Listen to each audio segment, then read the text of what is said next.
ರೈತರ ಕಾರ್ಮಿಕರು ಅಂದ್ರೆ ಬಿಸೂಟ ಅಂಗನವಾಡಿ ಕರ್ನಾಟಕ ಪ್ರಾಂತ ರೈತ ಸಂಘ ಹಳ್ಳಿ ಮಕ್ಕಳ ಸಂಘದ ವತಿಯಿಂದ ಈ ಹೋರಾಟವನ್ನ ಇವತ್ತು ಮಾಡ್ತಾ ಇದ್ದೀವಿ. ಅಂದ್ರೆ ಇವತ್ತು ಕೇಂದ್ರ ಸರ್ಕಾರ ಬಂದ ಮೇಲೆ ರೈತ ಮತ್ತು ಕಾರ್ಮಿಕ ವಿರೋಧಿ ಕಾನೂನುಗಳನ್ನು ಜಾರಿ ಮಾಡ್ತಾ ಇದ್ದಾರೆ. ಇವತ್ತು ಕಾರ್ಮಿಕರ ಕಾನೂನುಗಳು 21 ಕಾನೂನುಗಳು ಏನಿತ್ತು ಆ ಕಾನೂನುಗಳನ್ನ ತೆಗೆದು ಇವತ್ತು 4 ನೀತಿ ಸಂಹಿತೆ ಕಾನೂನುಗಳನ್ನ ಇವತ್ತು ಜಾರಿ ಮಾಡಕ್ಕೆ ಹೊರಟಿದ್ದಾರೆ. ಅಂದ್ರೆ ಆ 4 ಕಾನೂನುಗಳನ್ನ ಜಾರಿ ಮಾಡಿದ್ರೆ ಎಲ್ಲ ಸಂಘ ಎಲ್ಲ ವಿಧದಲ್ಲಿ ರಂಗದಲ್ಲಿ ಕೆಲಸ ಮಾಡೋಂಥ ನೌಕರಿಗೆ ದೊಡ್ಡ ಪೆಟ್ಟಾಗುತ್ತದೆ, ಅವ್ರು ಬೀದಿ ಹೋಗೋಂಥ ಪರಿಸ್ಥಿತಿ ಇದೆ. ಆ ನಿಟ್ಟಿನಲ್ಲಿ ಆ ಕಾನೂನನ್ನ ವಾಪಸ್ ಪಡಿಬೇಕು. ಹಾಗೆ ರೈತರು ದೆಹಲಿಯಲ್ಲಿ ಸುಮಾರು 1 ವರ್ಷದ ಕಾಲ ಸುಮಾರು 780 ಜನ ಆ ಹೋರಾಟದಲ್ಲಿ ಮರಣ ಒಪ್ಪಿದ್ರು. ಆಗ ನರೇಂದ್ರ ಮೋದಿ ಸರ್ಕಾರ ಆ ಕಾನೂನುಗಳನ್ನ ವಾಪಸ್ ಪಡಿತೀನಿ ಅಂತೇಳಿ ಹೇಳ್ದಂತ ಸರ್ಕಾರ ಕೊನೆಗೆ ಇದುವರೆಗೂ ಆ ಕಾನೂನುಗಳನ್ನ ವಾಪಸ್ ಮಾಡಲಿಲ್ಲ. ಕೂಡಲೇ ಆ ಕಾನೂನುಗಳನ್ನು ವಾಪಸ್ ಪಡಿಬೇಕು. ಹಾಗೆ ಕಾರ್ಮಿಕ ಕಾನೂನುಗಳನ್ನ ರದ್ದು ಮಾಡ್ಬೇಕಂತೇಳಿ ಈ ದಿನ ಚಿಕ್ಕಬಳ್ಳಾಪುರ ತಾಲೂಕು ಕೇಂದ್ರದಲ್ಲಿ ಇವತ್ತು ಒಂದು ರಸ್ತೆ ತಡೆ ಚಳವಳಿ ಮಾಡಿ ಪ್ರತಿಭಟನೆಯನ್ನ ಸರ್ಕಾರಕ್ಕೆ ಎಚ್ಚರಿಕೆ ಕೊಡುವಂತ ಕೆಲಸನ ಇವತ್ತು ಮಾಡಿದ್ದೀವಿ.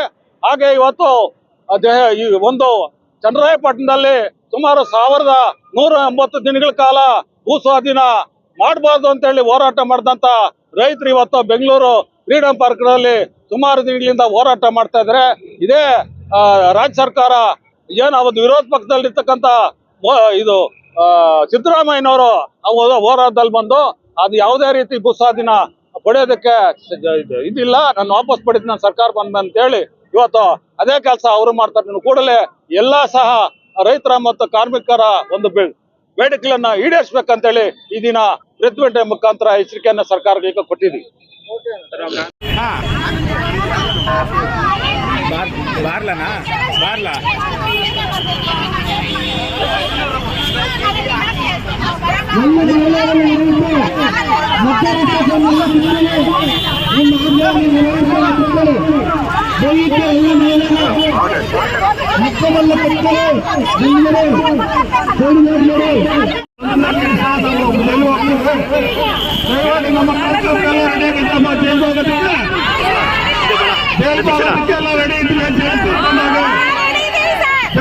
ನಮ್ಮ ಕಾರ್ಯಕ್ರಮ ಯಶಸ್ವಾಗಲಿ,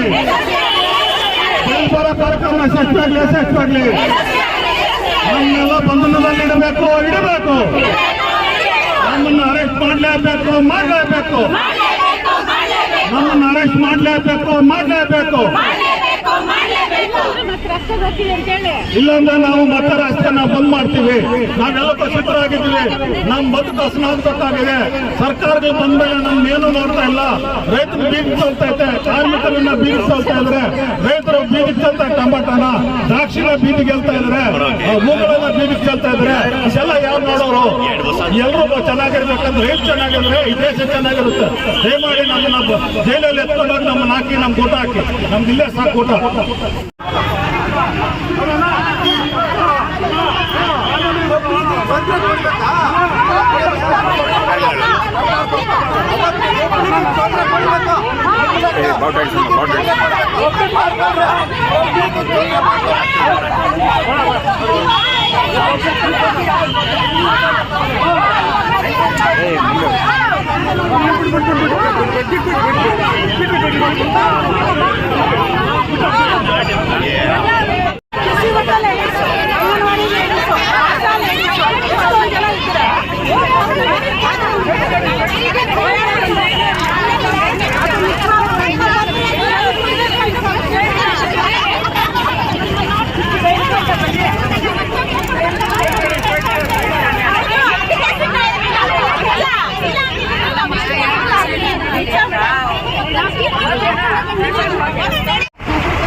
ಪ್ಲೇಟ್ಸ್ ಅಂತ ಫುಡ್ ಕೊಡ್ಬೇಕು ಮಕ್ಕಳಿಗೆ. ಅದು ಫೋಟೋ ಕ್ಯಾಪ್ಚರ್ ಮುಖಾಂತರನೇ ಕೊಡ್ಬೇಕು. ಅದು EKYC ಮಾಡ್ಬೇಕು. ಅದು ಆಧಾರ್ ನಂಬರ್ ಹಾಕ್ಬೇಕು, ಮೊಬೈಲ್ ನಂಬರ್ ಹಾಕ್ಬೇಕು. OTP ಬರುತ್ತೆ. ಅವರು ಹತ್ರ ಇರೋದಿಲ್ಲ, ಎಲ್ಲೋ ಇರ್ತಾರೆ. ಅದು OTPದು ಬರಲ್ಲ ಬೇಗ. ಮತ್ತೆ ತೂಕ ಅಳತೆಗೂ ಅದು ಮಕ್ಕಳನ್ನ ಎತ್ಕೊಂಡ್ಬಂದು ಹಾಕ್ಬೇಕು. ಅದೆಲ್ಲ ಪ್ರತಿ ತಿಂಗಳು ಹಾಕ್ತಾ ಇರ್ತೀವಿ. ಅದೆಲ್ಲ ಮೊದ್ಲಿಂದ ಆಗ್ತಾ ಇದ್ವಿ. ಆದ್ರೆ FRS ಫೋಟೋ ಕ್ಯಾಪ್ಚರ್ ಮಾತ್ರ ತುಂಬಾ ಪ್ರಾಬ್ಲಮ್ ಆಗ್ತಾ ಇದೆ. ಅದು ಬಸ್ರಿನೇ ಬರ್ಬೇಕು, ಮತ್ತೆ ಗರ್ಭಿಣಿನೇ ಬರ್ಬೇಕು, ಬಾಣಂತಿನೇ ಬರ್ಬೇಕು. ಅವ್ರು ಎಳೆ ಬಾಣಂತಿ ಆಗಿರ್ಬೋದು, ತುಂಬಿದ ಬಸ್ಸಿ ಆಗ್ಬೇಕು, ಅವ್ರದ್ದೇ ಫೋಟೋ ಕ್ಯಾಪ್ಚರ್ ಮಾಡ್ಬೇಕು. ಅದು ಕಷ್ಟ ಆಗ್ತಾ ಇದೆ. ಟವರ್ ಇರೋದಿಲ್ಲ. ಅವ್ರನ್ನ ಮನೆಗ್ ಹೋದ್ರೆ ಅವ್ರ ಅತ್ತೆ ಮಾವ ಗಂಡ ಕಳ್ಸೋದಿಲ್ಲ. ಎಳೆ ಬಾಣಂತಿನ ಕರ್ಕೊಂಡೋಗಿ ಏನಮ್ಮ ಮಾಡ್ತೀಯ ನೀವ್ ಕೊಡೋ ಫುಡ್ಡೇ ನಮಗ್ ಬೇಡ, ನೀವು ಕೊಡೋದು ಏನ್ ಫುಡ್ ಕೊಡ್ತಾ ಇದ್ದೀರಾ, ನಮ್ಮ ಮನೆಯಲ್ಲಿ ಎತ್ಕೊಂಡೋಗಿ ನಾವು ಹಸುಗಳ್ಕ್ ಹಾಕ್ತೀವಿ, ಹೀಗೆಲ್ಲ ಮಾತಾಡಿ ಅವ್ರು ಬರೋದು ಇಲ್ಲ. ಆದ್ರೆ ಇವರು ಟೈಮ್ ಕೊಡ್ತಾರೆ, ಇಷ್ಟು ತಾರೀಖ್ ಒಳಗಡೆ ಮುಗಿಸಿರ್ಬೇಕು, ಏನಾದ್ರೂ ಮಾಡ್ಕೊಳ್ಳಿ ನೀವು ಆಫೀಸ್ನವರು, ನೀವೇನಾದ್ರೂ ಮಾಡಿ ಮುಗಿಸಿರ್ಬೇಕು. ಅದು ಮುಗಿಸಿಲ್ಲ ಅಂದ್ರೆ ಪ್ರತಿ ದಿನ ಪ್ರತಿ ಗಂಟೆಗೆ ವಾಟ್ಸಪ್ ಅಲ್ಲಿ ಕಳಿಸ್ತಾ ಇರ್ತಾರೆ, ನಿಮ್ದು ಇಷ್ಟಿದೆ ಬಾಕಿ ಇದೆ, ಇಷ್ಟ ಆಗಿದೆ, ಇಷ್ಟು ಬಾಕಿ ಇದೆ, ಮಾಡಿ ಅಂತ ಹೇಳ್ತಾನೆ ಇರ್ತಾರೆ. ಆದ್ರೆ ನಂಗೆ ತುಂಬಾ ಪ್ರಾಬ್ಲಮ್ ಆಗಿದೆ. ಅದು FRS ಮಾತ್ರ ಫೋಟೋ ಕ್ಯಾಪ್ಚರ್ ತೆಗಿಬೇಕು. ಅದು ಕೇಂದ್ರ ಸರ್ಕಾರನೇ ಪೋಷಣ್ ಟ್ರ್ಯಾಕರ್ ಅಲ್ಲಿ ಮಾಡಿರೋದು, ಮೋದಿ ಅವರೇ ಮಾಡಿರೋದು ಅದನ್ನ. ಆದ್ರೆ ಫೋಟೋ ಪ್ರತಿದಿನ ಅಲ್ಲ, ತಿಂಗಳಿಗೊಂದ್ಸರಿ. ಅಂದ್ರೆ ಫೋನ್ ಅಲ್ಲೇ ಓಪನ್ ಕೊಡ್ಬೇಕು. ಸ್ಕೂಲ್ 9:00ವರೆಗೆ ಕೊಡ್ಬೇಕು. ಮತ್ತೆ 4 ಗಂಟೆವರೆಗೂ ನಾವು ಕೆಲಸ ಮಾಡ್ತೀವಿ. ಮೊದ್ಲಿಂದ ಮಾಡ್ತಾ ಇದೀವಿ. ಇವಾಗ ಅದೊಂದು ಹೊಸದಾಗಿ ತಂದಿದ್ದಾರೆ ಕಾನೂನು, ಅದೆಲ್ಲ ಮಾಡ್ಬೇಕಾಗ್ತಾ ಇದೆ ಸರ್. ಅದು ಫೋಟೋ ಕ್ಯಾಪ್ಚರ್. ನಮ್ಗೆ ಸಂಬಳ ಎಷ್ಟು ಕೊಡ್ತಿದ್ದಾರೆ ಸರ್? ICDS ಬಂದು 50 ವರ್ಷ ಆಗಿದೆ. ನಮ್ಗೆ ಎಷ್ಟು ಕೊಡ್ತಿದ್ದಾರೆ? ನಾವೆಷ್ಟು ಕೆಲಸ ಮಾಡ್ತಾ ಇದೀವಿ, ಎಷ್ಟು ದುಡಿಸ್ಕೊಂತ ಇದಾರೆ. ಎಲ್ಲಾ ಡಿಪಾರ್ಟ್ಮೆಂಟ್ಗಳವರು ಏನು ಸ್ಕೀಮ್ ಬಂದ್ರೆ ನಮ್ಗೆ ಹೇಳ್ತಾರೆ ಮಾಡಕ್ಕೆ, ಎಲ್ಲ ನಾವೇ ಮಾಡ್ತಾ ಇದೀವಿ. ಆದ್ರೆ ನಮ್ಗೆ ಸಂಬಳ ಮಾತ್ರ ಯಾವ್ದು ಒಂದ್ 5 ಪೈಸೆ ಕೊಟ್ಟಿಲ್ಲ. ಎಷ್ಟು ವರ್ಷ ಆಗೋಗಿದೆ ಗೊತ್ತಾ ಸರ್? ಕೇಂದ್ರ ಸರ್ಕಾರ ಎಷ್ಟು ಕೊಡ್ತಾ ಇದೆ ನಮ್ಗೆ? ಮಾಡ್ಬೋದಲ್ಲ ಇವೆಲ್ಲ ತಂದಿರೋರು, ಅದನ್ನು ಸಂಬಳನ ಎಕ್ಸ್ಟ್ರಾ ಕೊಡ್ಲಿ, ಮಾಡ್ತೀವಿ. ಮಾಡಲ್ಲ ಅಂತ ನಾವೇನು ಹೇಳಲ್ಲ. ನಮ್ಗೆ ಕೆಲಸಕ್ಕೆ ತಕ್ಕಷ್ಟು ವೇತನ ಕೊಡ್ಲಿ, ಸಂಬಳ ಕೊಡ್ಲಿ. ನಮ್ಮನ್ನ ಅಧಿಕಾರಿಗಳು ಗೌರ್ಮೆಂಟ್ ಅಫಿಷಿಯಲ್ ಅಂತ ಮಾಡ್ಲಿ, ಕಾಯಂ ಮಾಡ್ಲಿ, ಆತರ ಮಾಡ್ಲಿ. ನಾವು ಮಾಡಲ್ಲ ಅಂತ ನಾವೇನು ಹೇಳೋದಿಲ್ಲ. ನನ್ನ ಹೆಸರು ಪ್ರಮೀಳಾ ಅಂತ ಸರ್. ನಮ್ದು ಭೋಗಪರ್ತಿ ಅಂಗನವಾಡಿ ಕೇಂದ್ರ, ಮಂಡಿಕಲ್ ಸರ್.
ಎಲ್ಲಾ ಕಾನೂನುಗಳನ್ನ ತರ್ತಾ ಇದ್ದಾರೆ.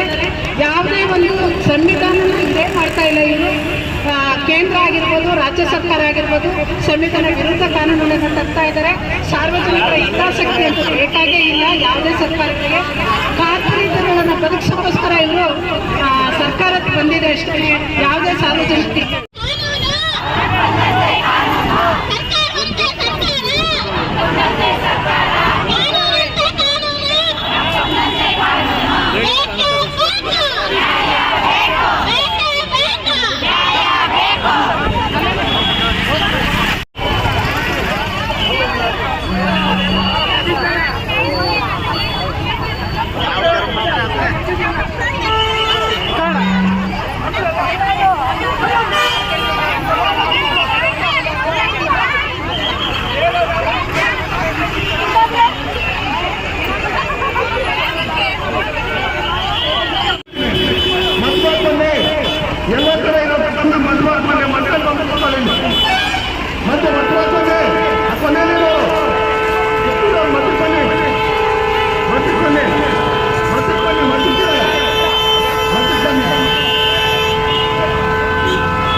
ಸರ್ಕಾರಗಳು ಘೋಷಣೆ ಮಾಡಿಕೊಂಡು ಇವರು ಆಡಳಿತಕ್ಕೆ ಬಂದಾಗ ಒಂದು ಮಾತು ಹೇಳ್ತಾರೆ, ಆಡಳಿತಕ್ಕೆ ಬಂದ ಮೇಲೆ ಒಂದು ಮಾತನ್ನ ಹೇಳಿ ಈ ರಾಜ್ಯದ ಜನತೆಗೆ ಬರೆ ಎಳೆದಂತ ಎಳಿತಾ ಇದ್ದಾರೆ. ಈ ಕೂಡಲೇ ಎಚ್ಚರಿಕೆ ಕೊಡ್ತೇವೆ, ಯಾವುದೇ ಸರ್ಕಾರ ಬಂದ್ರೂ ಜನಪರವಾಗಿರ್ಬೇಕಂತ ಹೇಳ್ತಾ ಇದ್ದೇವೆ. ಇಲ್ಲ ಅಂದಲ್ಲಿ ಮುಂದಿನ ದಿನಗಳಲ್ಲಿ ಉಗ್ರ ಹೋರಾಟ ಮಾಡ್ತೀವಿ ಅಂತ ಎಚ್ಚರಿಕೆಯನ್ನು ಕೊಡ್ತಾ ಇದ್ದೇನೆ.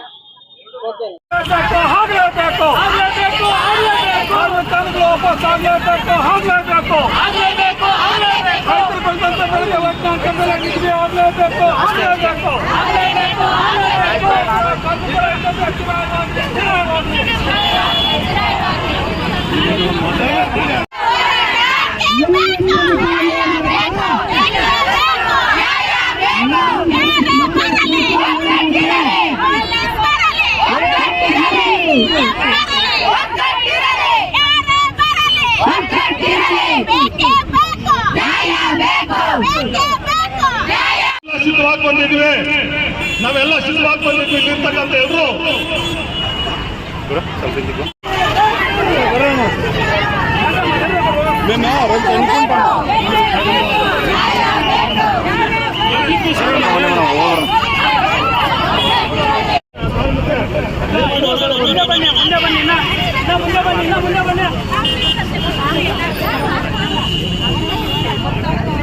ಪಡಿಲ್ಲ ಅಂತ ನಮ್ಮ ಹೋರಾಟ ಇದ್ದೇ ಇರುತ್ತೆ.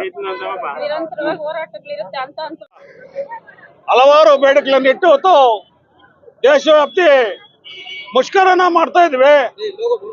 ಅದರಂತೆ ಈ ದಿನ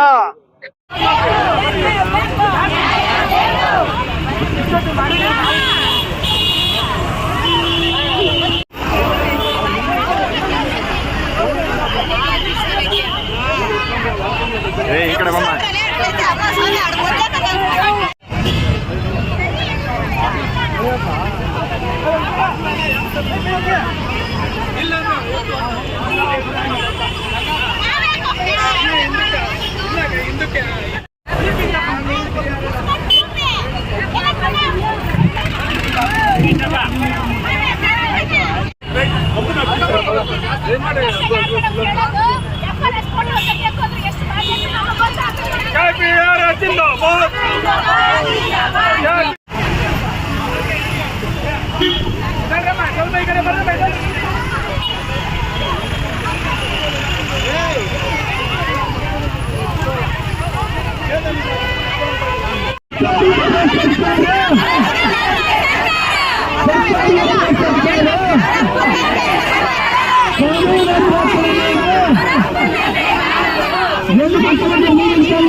ದಯಮಾಡಿ ಅಂಗನವಾಡಿಯಿಂದ 5 ಜನ, ವಿಶ್ವಟ ಸಂಘಟನೆಯಿಂದ 5 ಜನ, ಮತ್ತೆ ಕರ್ನಾಟಕ ಪ್ರಾಂತ ಶಿವಪ್ಪ ಮತ್ತು ವೆಂಕಟಪ್ಪ